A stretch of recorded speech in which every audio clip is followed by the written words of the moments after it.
말씀을 통해서도 많은 은혜를 받으시겠지만 우리 설교 전에 우리 시온 찬양 임마누엘 찬양대 찬양을 통해서 우리가 많은 은혜를 받습니다. 솔로몬의 축복, 믿음의 축복, 여기 막 이렇게 좀 떨어지는 것 같아요. 이렇게 너무 은혜스러운 찬양이었습니다. 노벨 문학상의 수상자이기도 한 극작가 버나드 쇼가 있습니다. 그는 두 가지의 절망을 말했습니다. 무슨 일을 하려고 할 때 잘 안 됐을 때 절망스럽고, 뿐만 아니라 무슨 일을 계획하고 실행했을 때 너무 잘 됐을 때에도 절망스러웠다, 그렇게 말합니다.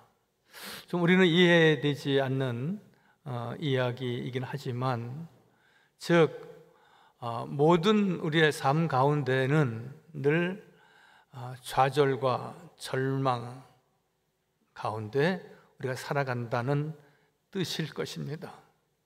그래서 오늘 마태복음 12장에 있는 내용의 말씀과 같이 우리의 인생이 그렇습니다. 갈대도 연약한데 상한 갈대, 회생하기가 어려울 수 있는 그런 갈대의 모습이 우리에게 분명 있는 겁니다.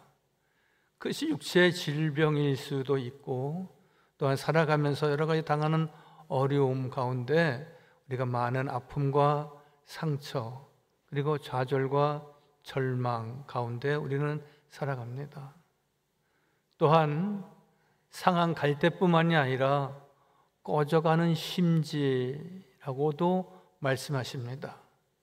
여러분, 청년 시절 때 강가에서 모닥불을 피우고 두세 시간 지난 후에 그 모닥불이 다 죽어가는 모습을 보신 적도 있죠. 활활 타오르실 때 그 신비로움과 함께, 그리고 서너 시간 지나고 이제 12시가 넘어서 다 헤어지려고 할 때에 거기에 재만 가득히 남아있는 어떤 허무도 분명히 그러한 생활 속에는 있는 겁니다. 그래서 빅토르 프랑클이라고 하는 사람은 죽음의 수용소라고 하는 책에서 말하기를, 인간은 절망 속에서도 희망을 찾으려고 한다. 그것이 인간의 위대함이니까. 즉 인간의 위대함은 늘 소망스러운 삶에 혹은 희망 가운데만 있는 것이 아니라 절망 가운데, 상한 갈대의 심령과 우리의 육신 가운데에서 우리는 희망의 노래를 불러야 하는 것이고, 또한 꺼져가는 그 심지, 그래서 이제는 어두움밖에 약속될 수 없는 날을 기약한다 할지라도 상한 갈대를 꺾지 않으시고 꺼져가는 심지를 끄지 않으시는 하나님의 말씀을 통하여서 우리가 새 힘을 얻는 우리 모든 성도들 다 되시길 바랍니다. 할렐루야.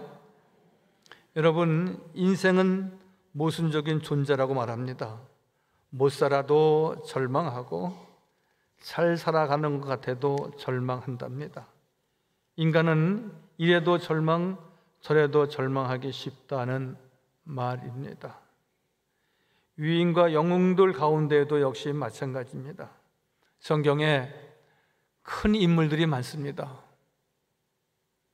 명랑해전의 이순신 장군 못지않게 큰 영웅이 있다면 그는 갈멜살 전투에서 오늘 승리한 엘리야를 말할 수 있습니다. 엘리야는 바알 선지자 450명과 겨루는 전투를 갈멜산에서 했습니다. 그리고 하나님께서 엘리야의 기도를 들으셔서 그 모든 재물을 다 태우시고, 그리고 450명의 모든 바알 선지자들을 다 해하셨습니다.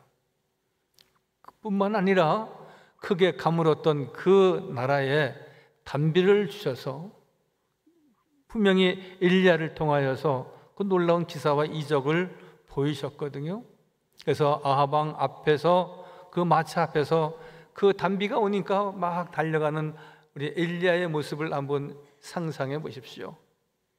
2달, 3달 비가 오지 않는 농토에 단비가 쫙 내릴 때, 여러분, 농사 짓는 아저씨 아줌마들이 자기의 옷 젖는 것, 그거는 아무것도 아닙니다. 그냥 좋아서 그 단비를 온몸으로 맞듯이 엘리야는 그 단비를 맞아가면서 하나님은 살아계시다고, 우리 하나님의 승리라고, 갈멜살 정토에서 승리한 그 엘리야의 아주 멋진 영웅적인 모습을 우리가 오늘 이 19장 그리고 그 이전 18장부터 우리가 보게 됩니다.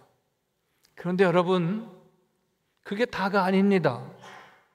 분명히 갈멜산 정토에서 승리한 엘리야는 그 민족에게 희망이었고, 그리고 하나님 앞에 큰 일꾼이었고 영웅이었지만, 오늘 그는 노뎀나무 아래서 죽기를 자청했다고 말하고 있습니다. 4절에 자기 자신은 광야로 들어가 하룻길쯤 가서 한 노뎀나무 아래 앉아서 자기가 죽기를 원하여 이르되, 여호와여, 넉넉하오니 지금 내 생명을 거두시옵소서. 나는 내 조상들보다 낫지 못하나이다 하고, 이대로 그냥 세상을 떠났으면 좋겠습니다.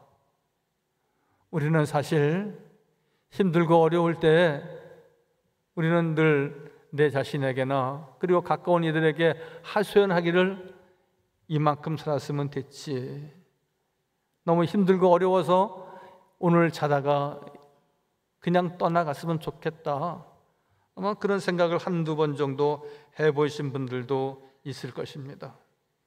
여러분, 엘리야는 큰 전투에 승리했지만 그 승리한 이후에 그가 어떻게 비전을 가지고 나아갈 것인지를 사실은 오늘 본문에서는 찾아볼 수가 없습니다.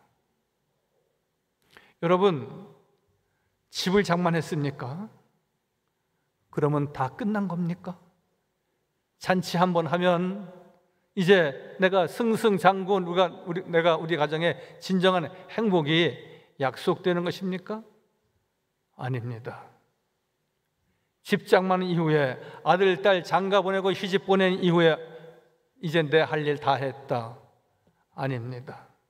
결국은 그 일로 인하여서 내가 또 찾는, 내가 내 가정의 정체성을 찾고 내가 또 다른 비전을 가지고 나가야 하는 것입니다.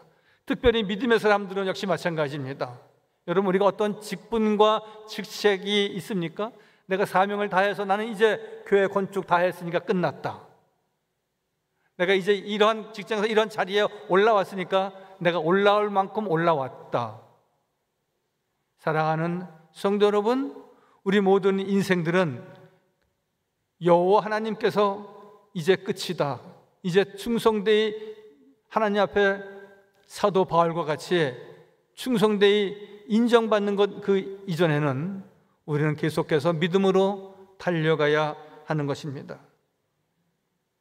오늘 엘리야가 큰 절망과 좌절을 맛보게 되는 것은 그의 삶의 목표가 무너졌을 때, 결국 그 이후에 내가 더 하나님의 일을 어떻게 하여야 할런지를 크게 더 계획하지 못하였다고 하는 겁니다. 여러분, 잔치가 끝나면 너무 허무합니다.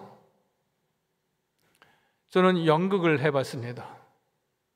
그리고 무대에 나와서 다 끝나고 모든 그 출연진들이 손을 잡고 인사를 합니다. 우리와 같은 박수도 있고 꽃다발도 있고 그렇습니다. 그러나 모든 관객들이 다 떠나가고 난 다음에는 그보다 허무할 수 없습니다.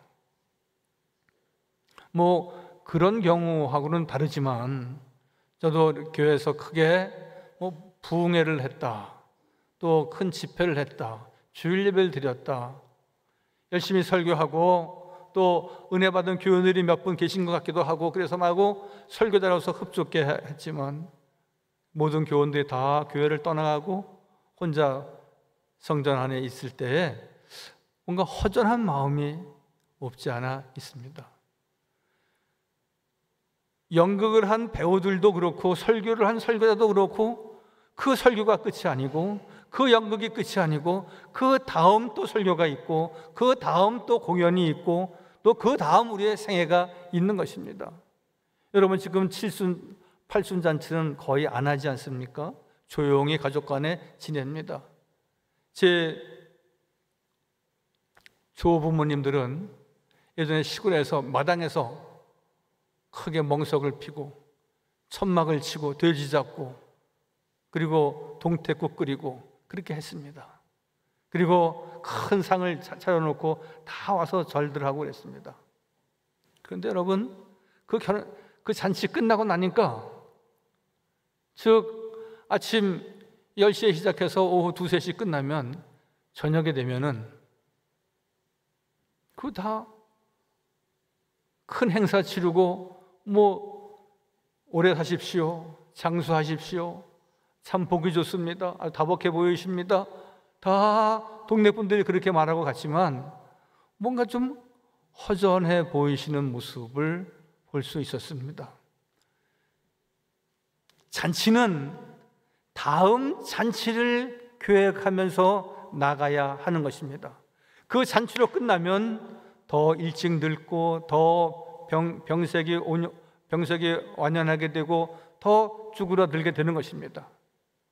우리가 젊든지 중년에 있든지 노년에 있든지 우리가 크고 작은 결실이 있고 잔치가 있고 늘 우리가 형통한 삶이 있고 그랬을 때에 우리는 그 매듭이 있을 때에 하나님 앞에 감사하면서 하나님 나로 하여금 더 하나님 앞에 충성되이 여겨 일할 수 있는 일들이 어떠한 것입니까? 일을 놓지 않아야 됩니다. 비전을 더 품어야 됩니다. 그래야 우리가 탈진하지 않습니다. 그래야 우리가 절망하지 않습니다. 갈멜산에서 전투했던 일리야는 수적으로도 전혀 대항할 수 없는 450대 1입니다.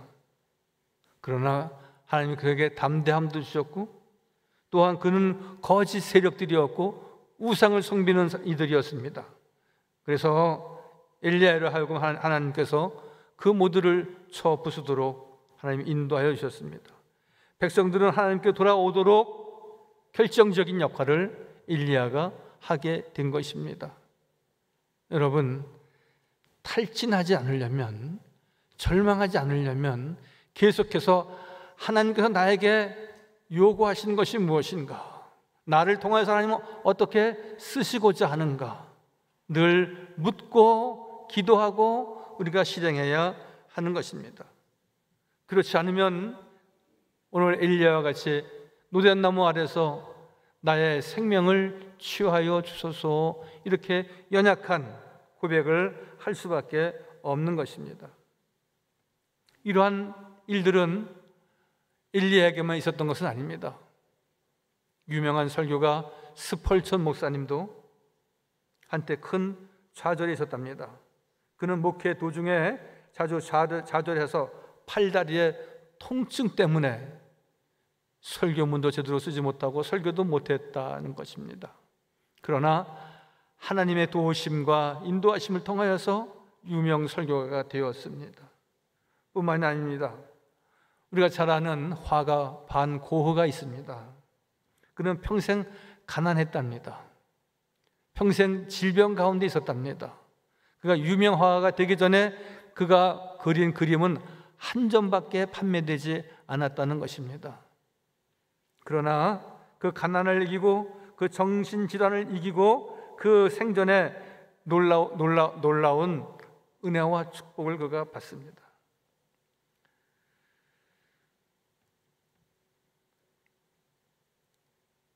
스펄전 목사님의 이야기 가운데 하나는요, 그의 자서전을 쓴 분이 이렇게 글을 썼습니다. 그가 어두운 순간에 무엇을 경험했는지 모르지만 간절하게 하나님께 부르짖어도 낭망에서 빠져나올 수 없었다. 그는 절망의 성 밑에서도 땅굴들이 있었다. 모든 사람들이, 가까이 있는 사람들이 이해하지 못하는 어두운 그늘, 어두운 땅굴로 깊숙이 빠져 들어갔다. 그렇게 말합니다. 여러분, 우리는 그러한 형편과 처지는 아닙니다. 그러나 분명한 것은 우리에게 갈대가 상하여서 다시 회생할 수 없으리만큼 우리에게는 육신적인 질고와 또 우리의 삶 가운데 얻는 마음의 상처들이 있습니다. 여러분, 그것으로 인하여서 우리는 더욱 하나님께 더 가까이 나아가고, 오늘 뒤에 말씀을 드리겠지만 주의 위로하심, 여호와께서 함께 하심, 여호와의 돕는 손길을 우리가 고대하고 기대하고 소망해야 하는 것입니다. 나는 살아있는 사람들 중에서 가장 비참한 사람이다. 링컨 대통령은 젊은 시절에 자기 자신을 그렇게 비하했다는 것입니다. 앞으로 더욱 좋아질 것 같지 않다고, 앞으로 더 나아지지 않을 것 같다고 무서운 예측을 하곤 했답니다. 이 모든 것은 다 탈진하는 데서 오는 것입니다. 여러분, 탈진이 무엇입니까? 성과주의입니다. 현대인들에게 있어서 탈진은 성과주의에 빠진다는 겁니다. 내가 어떻게 하면 집 한 채라도 더 가질 수 있을까? 내가 어떻게 이 회사에서 더 큰 업적을 남겨서 한두 계단 더 올라설 수 있을까? 여러분, 일과 쉼의 경계가 무너진 이 시대에 우리가 살고 있습니다.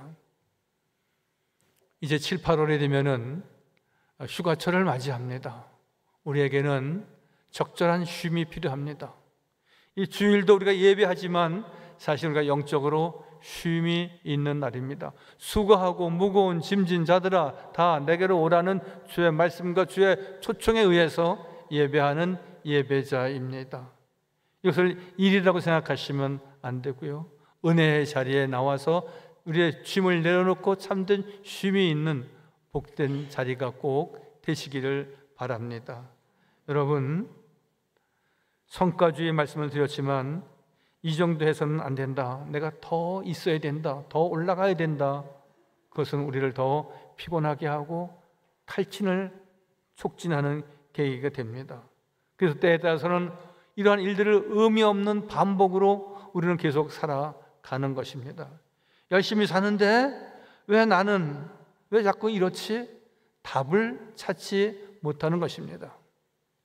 그래서 늘 말씀을 드리지 않습니까? 기도가 답이라고. 하나님의 말씀을 통하여서 우리의 삶이 소성되는, 하나님께서 우리를 통하여서 늘 세우시고자 하는 은혜를 우리가 쫓아나가는. 그래서 지난주에도 그런 말씀을 드렸지만 또 자주 드리는 말씀 가운데 우리는 밥만 먹으면 삽니다. 살아가면서 우리가 숟갈만 놓지 않으면 사는 겁니다. 마찬가지로 하나님의 말씀을 영의 양식으로 받아서 그 말씀을 통하여서 새 힘과 능력을 얻게 될 때 우리는 어떠한 좌절과 절망도 이겨나갈 수 있는 것이고, 마음의 상처와 상한 갈대를 꺾지 않으시는 주의 음성을 듣고 늘 소성하는 은총이 꼭 있어지기를 바랍니다. 여러분, 대개 성공한 사람들은 대성공한 다음에 위험해지고 위기가 온다고 합니다. 여러분들은 성공하셨습니까? 아니면 성공을 향하여 지금 가고 계신 중입니까? 여러분들 가운데 나는 이만큼 됐다, 늘 성공적인 삶이라고 말할 수 있는 분들도 계시고, 나는 좀 더 열심히 해서 좀 성공적인 삶을 살아야지 성공을 향하여 달려가는 분들도 많이 계실 것입니다. 나는 이겼다, 나는 승리했다 라고 한다면 거기에 우리가 자만해서는 안 됩니다. 여러분, 위기는 또 다른 알을 낳는다고 합니다. 형통할 때 주 앞에 감사하고 찬양하고 더 주님께 바짝 나가야 됩니다.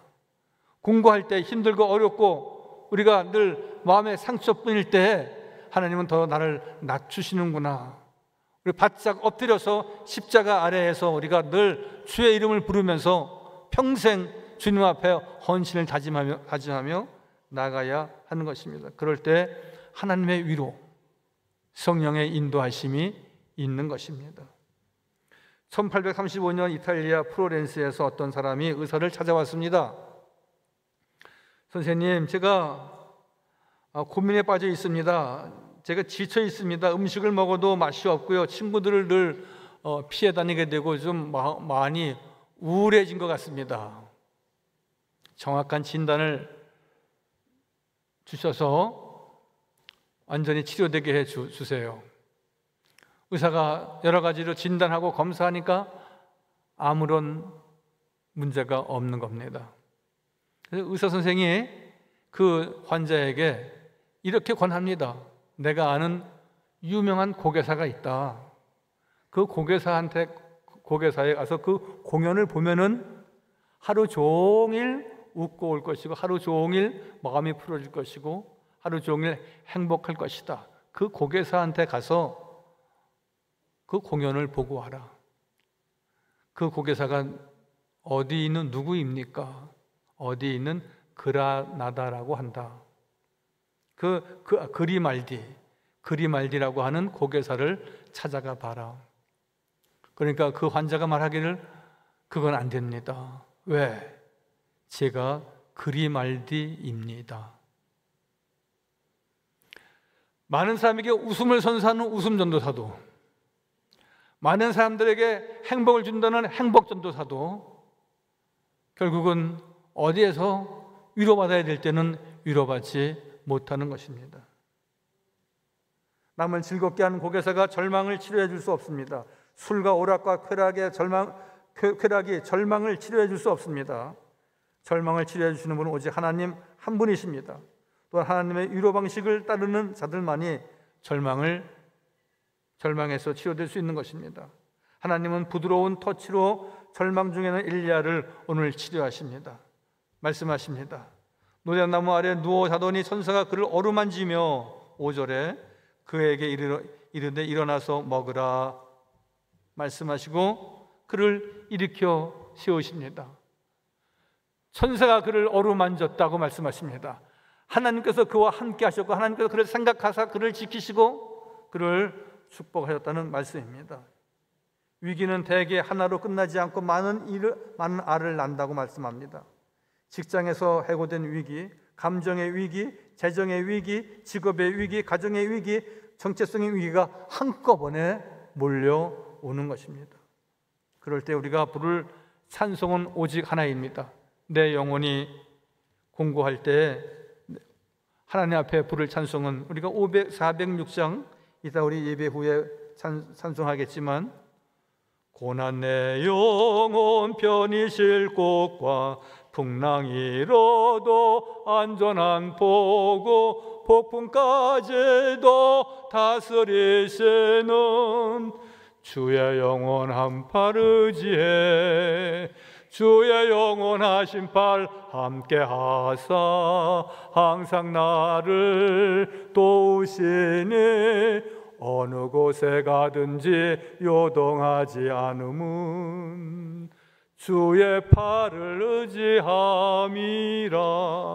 주의 팔을 의지해야 됩니다. 주의 팔이 우리를 보호하시고 주의 팔이 우리를 안위하시고 주의 팔이 우리와 함께 하실 때 우리는 소생할 수 있고 상한 갈대가 소생하고 꺼져가는 심지가 활활 더 타오르는 은혜와 축복이 꼭 있어지길 바랍니다. 여러분, 왜 나는 이렇게 좀 가라앉지? 이런 얘기 하십니다. 찬송하시기 바랍니다. 왜 나는 좋은 일이 없지? 늘 우리에게 모든 좋은 것을 주시는 우리 주 여호와 하나님 앞에 두 손 모아 예수 그리스도의 이름으로 꼭 기도하시기 바랍니다.